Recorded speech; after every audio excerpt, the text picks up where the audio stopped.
All right, welcome to Brain Training. My name's Stephanie, and today we're going to be continuing the series that we've been working through November, which is floor agility. So your ability to move around on the floor. And I chose this theme as a way to sort of prepare any of us who are going to be spending time with grandkids or pets, grand pets, nieces and nephews, that you might come down on the floor and spend some time with your family or pets on the floor during the holiday season.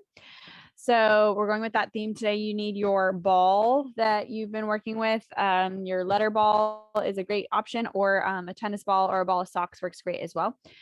We are going to do a little bit of eye tracking at the beginning, and then we'll get onto the floor after we get some sensory warm up. But let's go ahead and start warming up our hands. You're just going to start warming through, and you can do this seated or standing. I'm just going to be low to the floor. Just my camera is already down here, so we'll stay right here. Go ahead and just start heating up the hands. Yeah.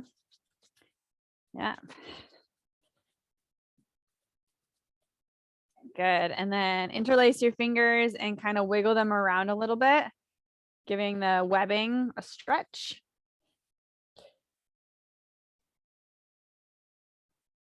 Good. And we're going to take a clasp of the hand onto the thumb and just give it a little twist. And then same thing with the index finger, a little twist. We're just going to go through each finger, giving a little twist or pull. If the twisting doesn't feel good, you can pull. Or you can do a little bit of both. Just some traction. Getting all the way to the pinky side of the hand. And then maybe just doing a little ring out, kind of feeling how that feels. And then let's go for the other side. So traction and pull through the fingers. Good. And so remember, when we're on the floor and we're doing a lot of hands and knees work, it's good to make sure that the hands are stretched so that we're not getting compression in our wrists when we're loading.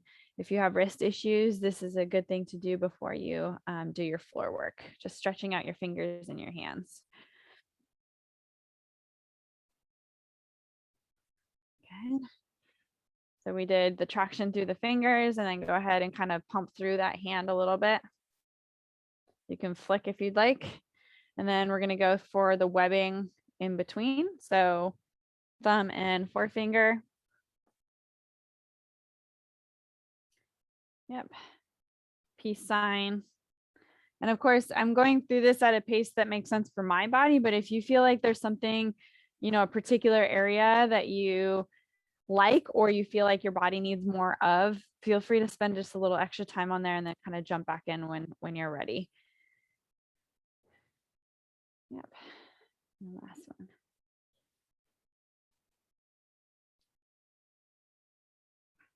Good. Then we're going to do a little, the thumb area is called your thenar. We're going to do a little thenar massage. So I'm going to kind of show in this way, but don't need to show up your shoulder. We're just going to take your other thumb and start at the middle part of your palm and push the tissue out through the thumb. Push the tissue out through the thumb. And you don't have to be, again, weird on that way. You can just do it right in front of you. And you want to try to make this little pocket space a little bit more malleable so that your thumb can stretch. This is also important for grip. Good. And then we'll do the same thing on the other side. So you start in the middle part of your palm and then push the tissue out. This is the same idea of when we're rolling the ball on the bottom of your feet. It's kind of the same idea, just getting the tissue to spread. You can do this with balls. There's a small ball out there that I really like. And if that's something that you are interested in, we can talk about after class. Okay. All right, and then go ahead and can warm the hands up again one last time. Good, and we're gonna go into your finger flicks. So thumb over the pinky, flick about 5 times each finger.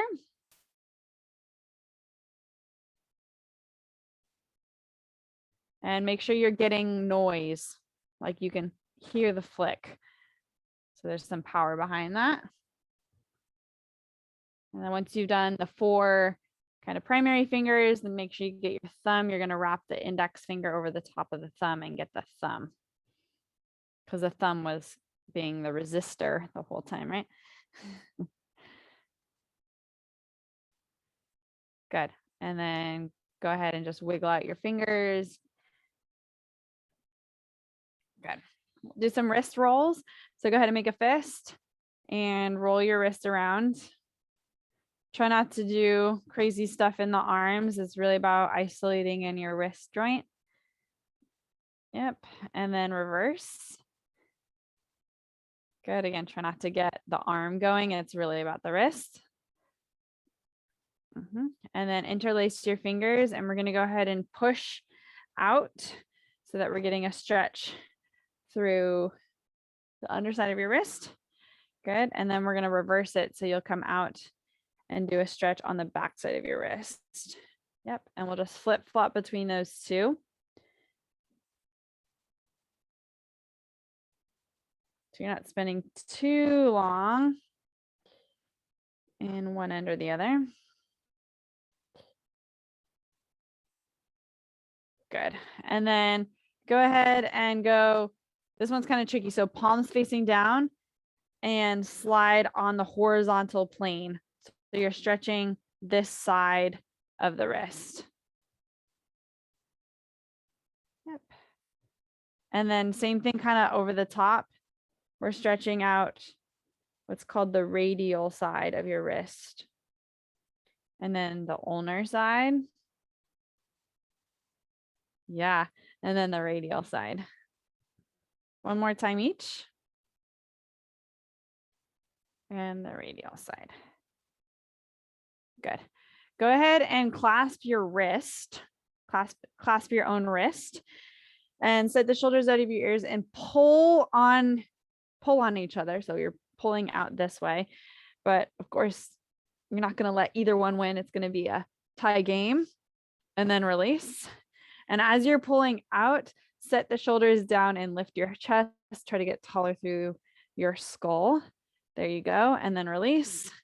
We're just getting those pulling muscles and those scapular muscles primed for some load. We're going to go 2 more.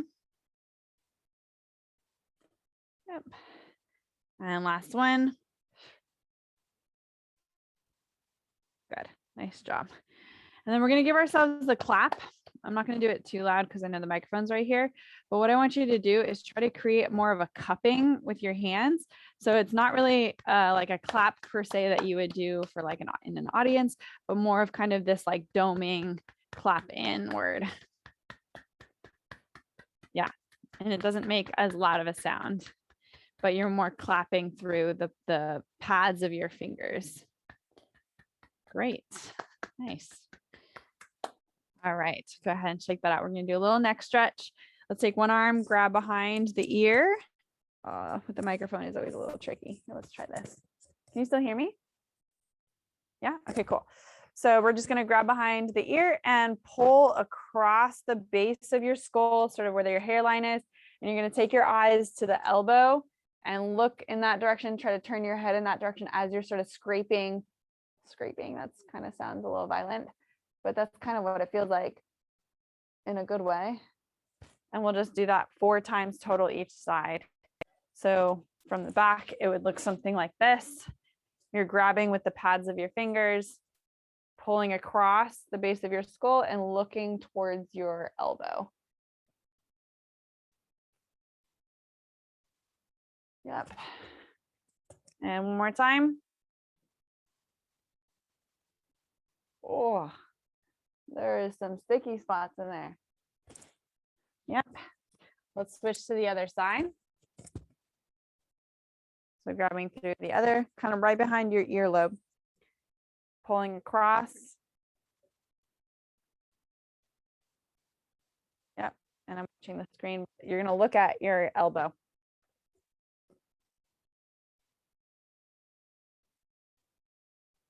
Great. Last one.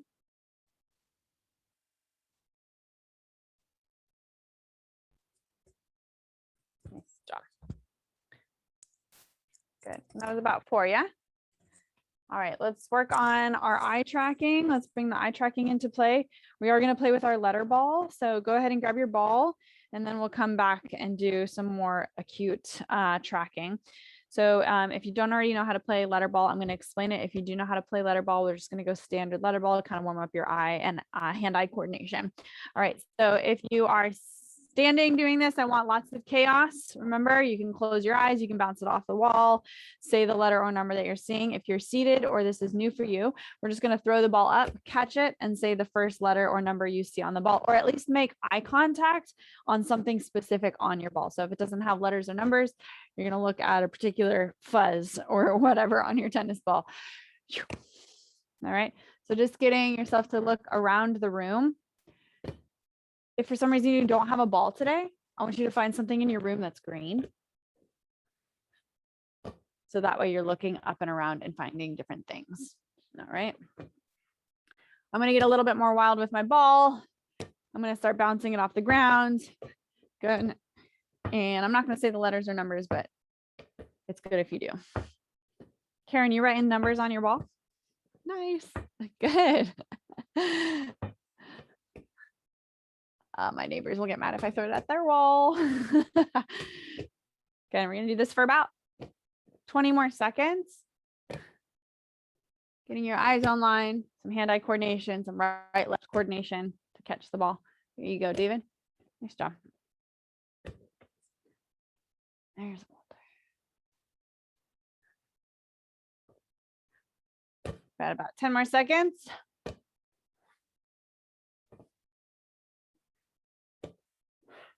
This is a fun game to play with your nieces and nephews, grandkids as well. You can write letters on the ball. You can write their name on the ball, and they can do some letter association or word association, saying words that start with the letter, so on. All right, good. Bring it on back to your station. We're going to do eye tracking. I'm just going to use my finger today, but if you prefer to use a pen or pencil, you can grab a pen or pencil with a nice tip on the end so you can view it. Yep. And just holding your pen or pencil about a foot or so away from your face. Your other hand can hold onto your chin so that you're being honest with the eye movement. Sit up nice and tall, reach to the crown of your head, and we're just going to track the eyes to the left, cross the center line, and track it to the right. And remember, we're talking about smooth pursuit here. So your ability to smoothly follow an object moving through space. Right now, the finger is pretty predictable. You're the one controlling it, so shouldn't be too bad. And we want to pull those eyes to the corners of your face. If you feel eye strain, you're doing it right. Good. So use your other hand on their chin. There you go. Good. Nice trick. Last one, going right and left. And if you joined us late, you can do a few more on this. Blink your eyes about 10 times or wash your face after that last one. And we're going to go on diagonals for the second set. So again, you can hold your hand on your chin. And we're going to do both sides. I'm not going to micromanage which side you start with. So just go up on the diagonal on one side, down on the diagonal on the other side. Again, working on smooth pursuit, having your eyes track the object through space, even though the end point of your finger, you know, where it ends, is pretty predictable. Try not to let your eyes jump to the end point. Let it follow your finger.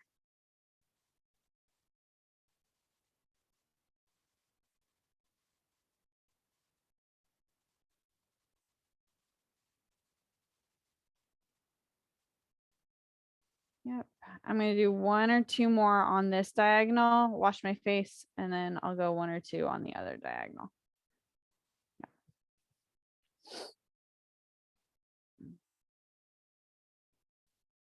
Go ahead and get started on the other diagonal when you feel ready.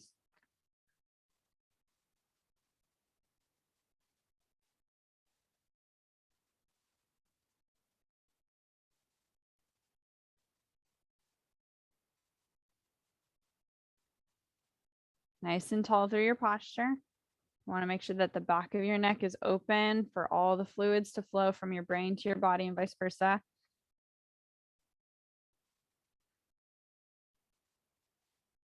gonna go for about 2 more.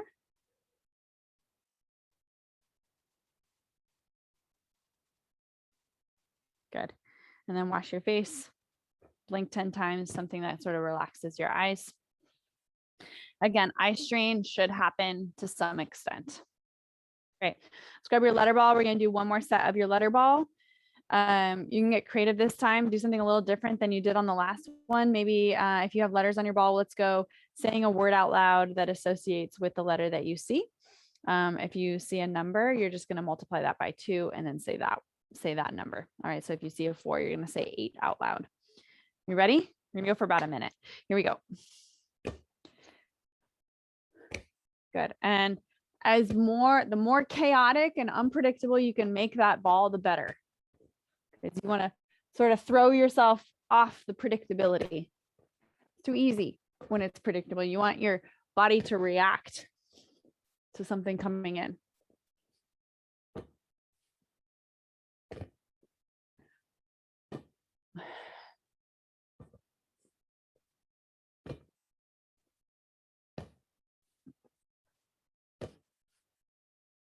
Good, about 20 more seconds. Bouncing it off a wall, closing your eyes, and then opening it.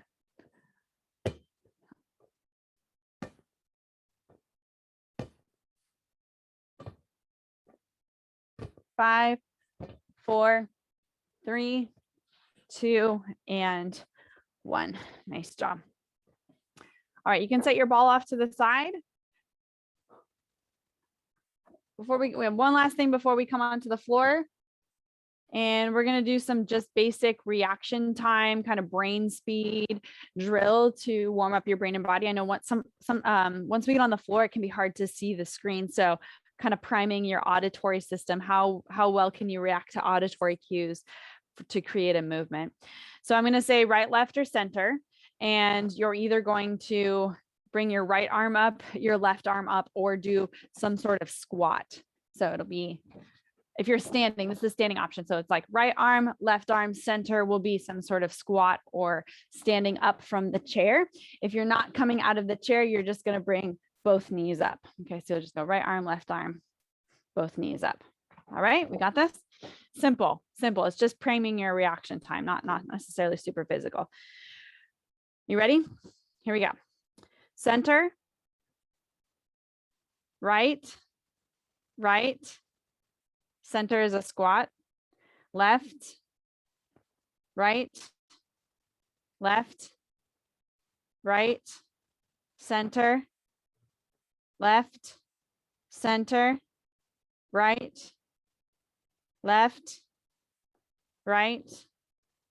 center, right, left, center. I'm going fast. Left, right, center, left, and right. Walk, jog, or running arms in place around the room. We're gonna do one more set of the reaction time. Good, bring it on back to your start position. Good. This time I'm gonna go up, down, and center. So arms up, arms down. Center will just be out to the side with the arms. So up, down, center. Okay, got it? Up, down, up, down, center, down, center, down, center, up, center, up, center, up, center, up, center, down, up, down. Nice job. Walk around the room, jog around the room, or run in place. We are going to make your way down to the mat right here. So go ahead and start making that transition all the way down to the floor. the theme is floor agility, so we are doing floor work. Yeah. Nice. Cool. There you go. Yeah, there you go, Walter. So I can see you and offer suggestions if I see you needing them. Perfect. All right, come on down to the mats. We're going to come down onto your hands and knees all the way from the start here. We're just going to go right into it. Hands and knees. We stretch out our hands, so hopefully we're still feeling a little bit of that openness through the palms. And so as you get here, I'm just going to kind of start moving through and jump in when you're ready. We won't go, I'm not going to go too far without everyone, but you can just sort of start to palm the ground a little bit. You can think, what is this called? Kitty shiatsu, like the kneading that cats do, right? It's kind of that going on the floor. Yeah. And plus we're getting some weight shifting going on with the one hand release. Good. All right, some of us still getting situated, no big deal. I'm going to go ahead and sit back over the heels if that feels right.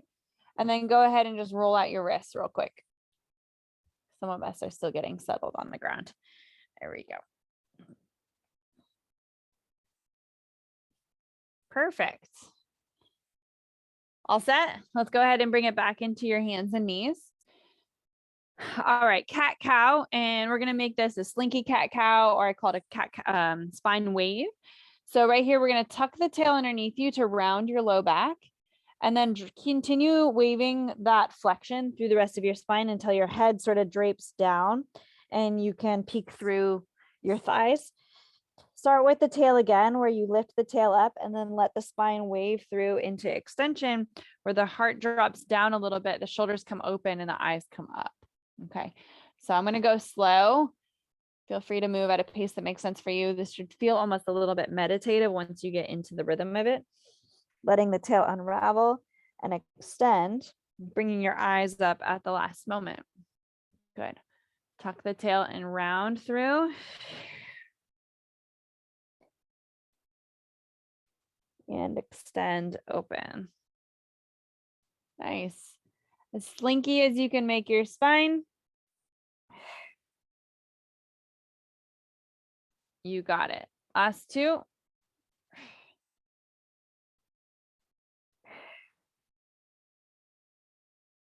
And last one.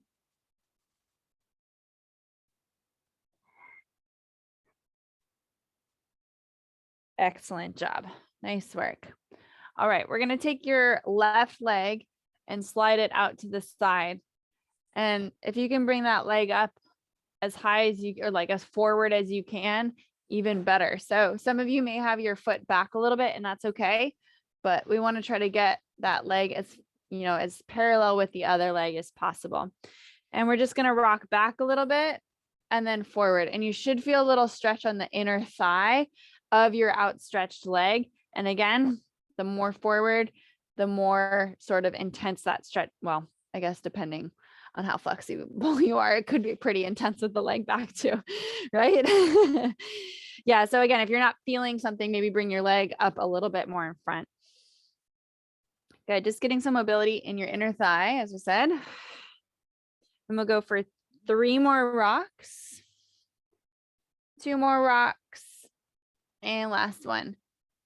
Good, good. If you need to shake out your wrists in between, go ahead and do that. Let's tuck that knee in. And then kick your other leg out in some way. So hopefully you can get a little bit more out to the side.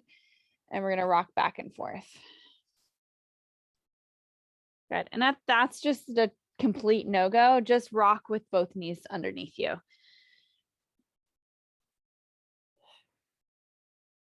Good. You got it. We'll go for 2 more. And last one. Go ahead and tuck that knee underneath you. And we're going to drop the hips over to the left-hand side. You're still going to keep your hands on the floor. Press your hips back up into your hands and knees, 4-point. You can adjust if you need to. Maybe walk your knees a little bit to the one side so that you have some space to drop down onto the other side. The exercise is the transition between the 2 positions. All right, so we go up, walk the knees over, and sit. Good. Lift up, walk the knees over and sit. Good. So with this, we're getting a little bit of spine mobility, right? Some twisting, some stretch on the side. Maybe you're feeling it in the hip. Some version of that, all right? Just finding something that looks a little bit like this. Everyone's version is going to be slightly different. There you go. Last one. Go ahead and side sit and stay there for a second. If you're with me, you're having your legs off to the right side. Just in terms of Simon Says, it's a little bit easier to say right, left, right, left. So get on the same page as me. So your legs are off to the right side. And we're going to push ourselves up. See if you can come into more of an upright position. And you're going to place your right. Your legs are off to the right hand on your shin. And we're going to come up into a side stretch over the top. Now, for some of us, this may be a little bit too much. Throw a pillow underneath your butt. Throw a pillow underneath your butt, and that'll help with the mobility in this position. Good. Big stretch. Taking your free hand here, grab onto your right knee. Lift your chest and rotate over your right shoulder. Come back into your side bend where the free arm comes up and over. And then we're going to bring it back down to the floor with your left hand and side stretch over to this side. Maybe the elbow comes down to the mat. Maybe it doesn't. Good. Lift up, side bend over to the right. Inhale into your ribs. Grab a hold of the knee and lift yourself into extension. Come back into your side bend. And then cartwheel over to the other side. So this is just a flow, right? We're just going in a few different positions and flowing through them several times. If you feel like you need to go at a different pace than I am, totally okay. The flow is the same. I'm not going to change it for like 3 more cycles. Lift. Untwist. You got it. And bring it down. Inhale into the ribs. Good. 2 more cycles. Inhale. So now you know the flow. You can really get expressive with it.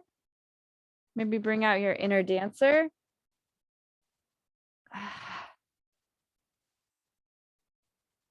There you go. Last one. Walter the ballerina, right?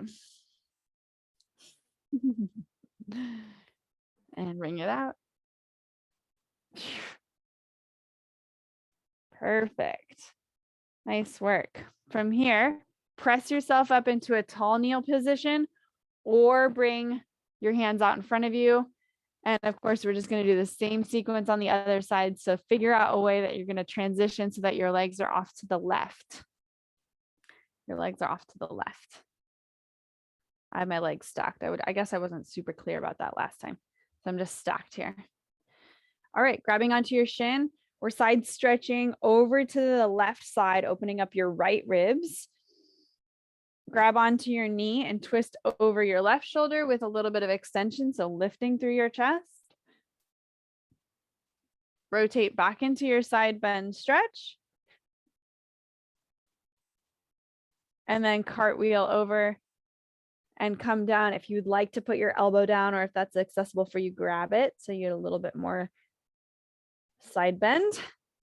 Go ahead and do that again. Push back to your original side bend to the left. Grab onto your knee and lift into extension. Rotate over your left shoulder. Come back into your side bend over to the left. There we go. And then cartwheel over to the right and side bend. Good. And we got 3 more cycles. Okay. So if you want to take your creative license and put that on here, by all means, I'm all about playful exploration, especially when it comes to the floor. You're in a pretty safe spot.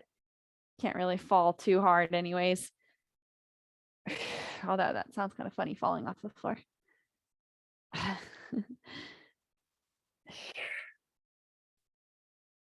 Very nice. We're gonna do that one more time. If you're kind of on my tempo, side bend right, Lift and rotate right. Drop and side bend. Up and stretch all the way through. Nice work. Go ahead and figure out a way. How are you going to collect yourself to a tall kneeling position? Some of you will go right there. Some of us might use our hands a little bit to come here and then bring up to a tall kneel. I'm going to scoot back just a little bit. Yeah, good. All right, arms into a T, please. We're going to translate the ribs, meaning the ribs are going to sidestep over to the left. This is different than a side bend. This is different than that. All right. So we're going to keep the arms on kind of the horizontal, the parallel to the floor, and then bring it back to the center. Slide over to the other side and center. And if you're doing this, you may feel a stretch kind of like right at the top of your waist on either side. Ooh. Good. It's almost like your armpit wants to stretch longer. Uh-huh. And last one to either side. Woo. I love it. Beautiful. Backstroke. Backstroke. One arm at a time. Backstroke. Yeah. Let's have your eyes facing forward for the first set here. Eyes facing forward. Maybe lock in on your focus object. Very nice. Good. Now let your eyes rotate behind you with the hand. Notice that you can get a little further when you let that happen. A little bit more rotation in the whole body. If you haven't already, let your hips go with it. And notice the weight shift that happens. It's a really nice way to get full body rotation, a little weight shifting. Oh, it feels so good to unwind or wind up, whatever. Last two. Last one. Nice work. And release. Bring your arms back out into a T again. How's my speed? Am I good? Okay. I don't want to lose anyone. So we're going over to the side. Bring one hand down to the floor. Okay. For some of you, this may be a really long way. Okay. Just do your best. If you can get your flat hand flat, even better. And then bring yourself back up into your T. Let's go to the other side. Side stretch over. Maybe you bring your hand flat if you got it. And then bring it on up. Good. I'm being vague on purpose. Let your hips do whatever they need to do in order to get that hand down to the ground. Good. Nice job. Let's go ahead and bring your left hand down to the ground and lean into your left knee so much so that this knee starts to become a little bit more free. See if you can kick the leg out so it kind of out to the side, kind of like what we did earlier. Yeah. Good. And then the agility of being able to tuck that leg back in and coming back to your tall kneeling. Slide out to the side, kick the leg out. If you can do it more simultaneously, even better. But if you need to do it in steps, no big deal. Good. Tuck the leg in and bring yourself back up. Good. So there's some oblique action here to help kind of erect the torso back to your start position. As you come out, side bend. Good. There's a little bit of work in your obliques to pull your body back vertical. Let's go ahead and go all the way out to the side on this last side. Nice job. And then return it back in. Awesome. All right. Make sure that give yourself, hopefully you have a little bit of a lane to work with or somewhere where, you know, the length of your mat. I know I don't have a mat. I choose to just be on the floor. We're going to go ahead and start with a kind of kneeling, kind of running arms. All right. Like very, what's the word? Frivolously is what they use in the research. Frivolously. Good. And right here, start to rotate your hips opposite of the arm. So the hip comes forward. So in freeze frame, it would look like this. This hip forward and this hand. Okay. We're going to go for 5 more seconds, 4 more seconds, 3, 2, and 1. Nice job. Bring your hands onto your hips. You can either have, we're going to come back to that in a second, just a little pit stop. You can have your feet flat or toes tucked. Okay. Actually, let's just practice that. Flatten out your feet, tuck the toes. Flatten out the feet, tuck the toes. That can be hard in itself. If you tend to favor one side first, switch it. Yeah, good. Pick your poison, whichever one you want to work with. I don't really care. Sit the hips back over your heels, and you may stretch the foot, either the top of the foot or the toes. You're going to feel stretch. Drive through your toes and push your hips forward. Tap the hips back, drive through and press the hips forward. Beautiful. Nice job. Drop back and press through. Now there's a few ways that the body can make this happen, and we're going to do both of them. Some of you may do one by default versus the other. Right here, we're going to lean forward a lot and send the hips back and then come back. Lean forward a lot and then push the hips forward to come upright. Lean forward a lot, sit back, lean forward a lot, and press up. 2 more just like that of that strategy. And it's not a bad strategy. It's just one strategy, right? We want to have as many different strategies as possible for the different contexts of our lives. All right. So now, instead of doing the lean, we're just going to drop and then lift. No leaning, no bowing, drop. It's going to be a lot more on the quads on this one. Good. Think of your belt buckle pushing forward right here. Push the hips forward. And sometimes it's helpful to put your hands on the front of your pelvis to remind you, oh, I'm going to push from the front of my pelvis and my hips. Last 2. And last 1. Nice work. And go ahead and take a seat on the ground. Let's come off those knees for a moment. Do we remember Z sit? 90-90 sit? Where we have one leg sort of tucked back with the laces facing down and then the other shin in front. If this feels tight for you, you can sit on a pillow. Okay. Just let yourself kind of settle in here. If you're with me, we're going to have sort of the legs swept off to the, what is this side? The left. And then we'll have our right hand down on the ground. Okay. Press your hip bone to the opposite knee pit. And then use this hand to sort of settle the hip back down to the floor. Good.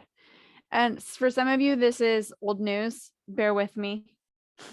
Some of you, this is still new and we're working into the hip joint. So pressing forward and dropping back. You got it. If this is old news for you, maybe you can try it with both hands on your hips. So no hands on the floor. Cool. Let's go just 3 more of those. 2 more. Last one. Good. Hands come back behind, or no hands at all. Switch to the other side. There we go. Settle in here. Again, if you need to put a pillow underneath your butt, make it a little bit more accessible. One hand off to the side, hip to opposite knee pit, and then settle back down. Hip to opposite knee pit, and then settle back down. Great. Good. And as you're working through this, notice for yourself, do you have a tendency to rotate in the trunk, or can you really isolate this in the hip? So keeping maybe the sternum facing forward as the hip comes across. That makes sense. Good. This mobility is super important. This stretch right here, if you're locked up in your hips or your spine and that's affecting your gait, this is a great stretch. Bookmark this one for your short list to do. Insert into your routine. Great. Perfect. All right, we're going to tuck those knees back in. Make your way to a tall kneeling position. If you want to go straight there, go for it. Otherwise, maybe bring your hands forward and then coming upright. Eventually, that will become a little bit more accessible. Now for real, now really make your lane. I know I said that last time and we didn't use it, but now for real, make your lane. If you are limited on space, you're going to do what we did last time, just moving the arms frivolously and getting the hips to move with. Now, if you have that lane available to you, we're going to start walking on your knees. And it's going to be the same thing. It might be a little bit slower than when you were swinging the arms, but the hip's going to come forward and we're going to cross the body. Hip comes forward, hip comes forward. Good. Once you hit the end of your limit, we're going to reverse it. Good. Make sure you're getting lots of rotation in your trunk. Nice. We're going to go back and forth like 3 or 4 laps. If you have a short mat or short space, go maybe the 4. If you have a longer runway, maybe just go 3.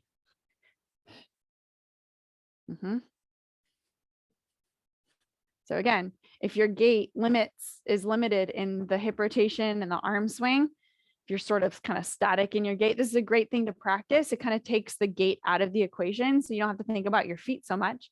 You can really just focus on the hips and the spine. Good. I'm going to finish up. This is my last one, but if you want one more, grab it. Nice job. And then let's go ahead and come down onto the ground. Awesome. Again, you can do this one with a pillow under your hips. We're going to bring your, I'm so tripped up with rights and lefts because I'm backwards for you. So this is your left leg out to the side. And this leg's going to be tucked in to the groin.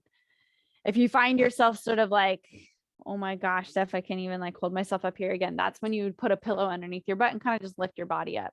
All right. You can use your hands on this front shin to help you kind of pull forward onto the pubic bone. So the front part of your pelvis.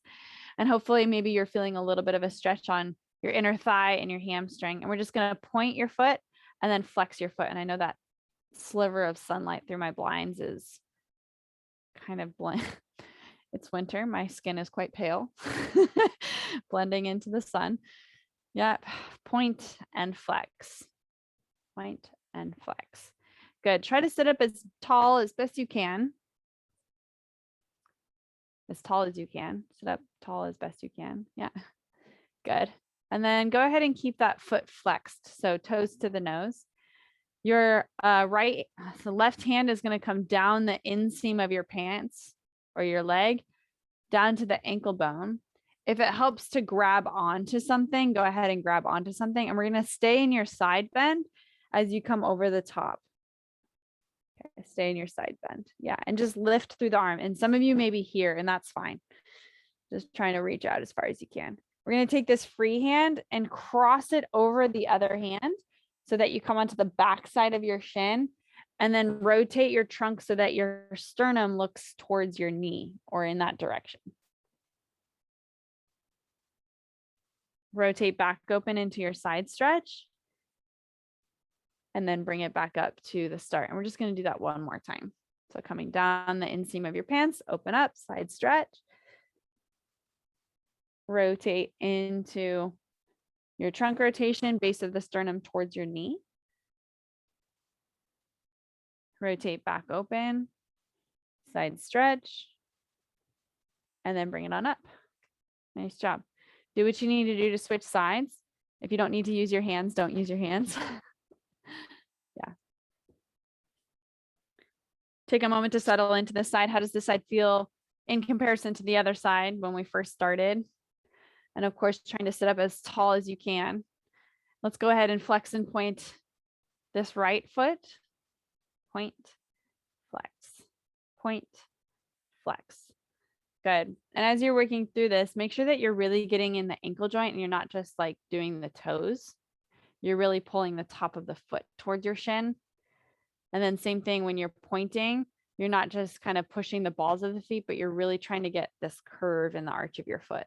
It's kind of a tangent on foot stuff, but here we are. I'll insert any teaching moment I can. Good. And then go ahead and dorsiflex that foot. So pull the tops of the foot towards your shin. We're going to come down the inner part of your leg as far as you can. If you need to grab onto something to make it a little bit easier, go for it. And then side stretch over the top. Try to keep yourself open towards me. Don't let yourself collapse in quite yet. We're going to get there, but not quite yet. Open up. Take your free hand and we're going to cross it over to the other side. Use your free hand to kind of pull yourself into a deeper rotation. Exhale, send out all the air. And this side's tighter for me. Sternum towards your kneecap. Go ahead and open yourself back up into your side stretch and bring yourself back to start. We'll just do that little flow one more time. Inhale up and over. Twist to rotate. Exhale all that air so you can fold. Inhale back, open. And up and over. Release. Nice job. Let's go ahead and send those legs out in front of us. I'm just going to turn. So sitting here with those legs out in front of us, if our hamstrings are really tight, it's going to make us kind of sag back through our spine. Totally understandable. We're going to go ahead and just bend your knees a little bit and widen out through your thighs in order for you to sit truly on your sit bones. Okay. And if you, again, even still need to kind of grip onto the backs of your knees to help you sit up tall, let's go ahead and do that. All right. Sitting up nice and tall. Let's let yourself feed into that flexion. So you're going to start to straighten your legs and round your spine. Hollow out from your belly. Then as you pull yourself into a really straight upright position, you can bend your knees, pull up on those thighs, and almost like pull yourself through your thighs. Yeah. Point and flex back. Flex and pull through. And look at that. I kind of brought in the feet. That's just who I am as a teacher. What I was saying was point your toes, straighten the legs, round your spine back. So basically you're giving your whole back body slack. And then we're going to flex the feet and pull into the tension. Very nice. One more time, point and roll back, actively drawing in your navel. So you're not just like sagging back lazily, you're active through that navel. And then flexion and pull upward. Good. All right. I'm seeing several of us use the strategy of holding behind the legs. So we're just going to kind of continue with that. Go ahead and float one arm forward and test your ability to keep your uprightness, even though now you have only one hand holding you. Go ahead and switch to the other hand. Good. Testing that back strength. If you don't need it at all, go ahead and just have your arms out in front of you. Good. Nice. Good. All right. So right here, we're going to walk our legs in a circle. So it's going to go out to the side and center, out to the side and center. If you need your hands behind you, go ahead and do that. Just walking all the way around 360 degrees back to your start. Good. Once you get to your start, you can probably guess we're going to go the other direction. So we go out and out, out and out, out and out, out and out. Good. All the way back to your start. Good. How are we doing? We're going to go one more time in each direction today and then stretch out our hip flexors. And then next week, we're going to do your sit bone walking. Yep. Lots of different ways with the hands on the ground, one hand on the ground. You can start making it kind of a rotation. Make sure you switch direction. So we've done 2 times in each. Come back to your start position. And then let's see if that helped in any way to stretch out your hamstrings. Let's try that again. Just sitting up nice and tall. Maybe you can get your knees just a little bit straighter this time. Yeah. Very nice. Make sure that you have some real estate behind you to roll back into, to lay down on your back. Let's bring your thighs together and lower yourself down to the mat in some way. I won't micromanage that. Over cue it. Good. Fold your knees in so your feet are flat on the ground. This is the hook lying position, HOOKLYING, hook lying. Palms facing up. Let's articulate into your bridge. Tuck the tail and round your spine, pulling your hips up towards the ceiling. Send your knees long over your big toes. You can get your hands really wide, open up through the front of the chest, and then articulate on the way down as well. So setting the middle of your back down before your low back and your low back before your tail. Let's just do that 3 more cycles, nice and slow. It's kind of like the cat-cow wave that we did earlier.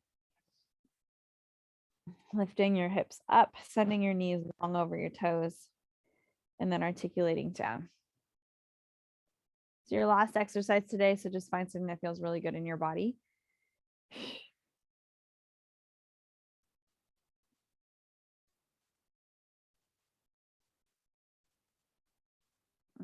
And last one.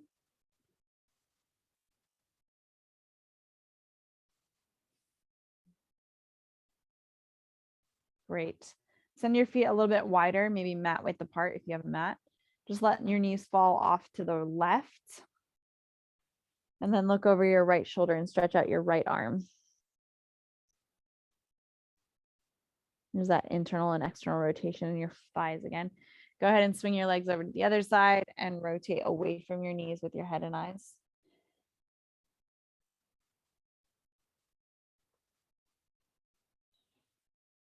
Make sure you're breathing. One more time each side.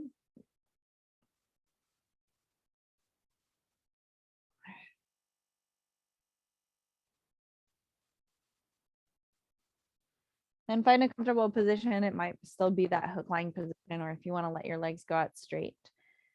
And just take 1 minute for yourself. Close your eyes, let yourself feel supported by the floor. Playing back through the session, we did some warm up for our hands. We did some letter ball, some eye tracking drills. 4-point stance, quadruped stance. Some transitions to high kneeling. Lots of side bending. Our spine. Some traveling through space on our knees. We also did some traveling through space while sitting. And stretch out our hips and bridging.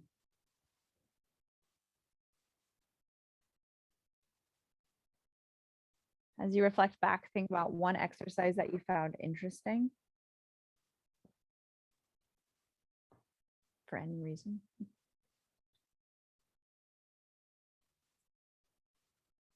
And reflect on an exercise that was challenging for you. Then asking yourself why that might be the case. What components of that exercise made it challenging?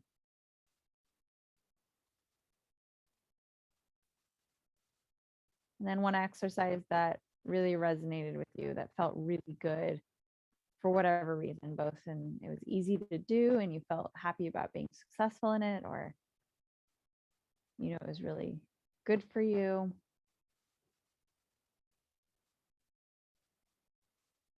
And maybe thinking about how you can incorporate 2 of those 3 exercises that you just thought of over the next week. How are you going to incorporate those into your routine?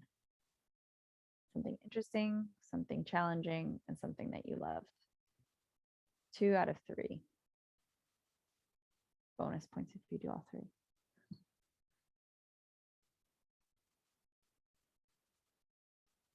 Start to wake up your fingers and your toes. Roll your head back and forth.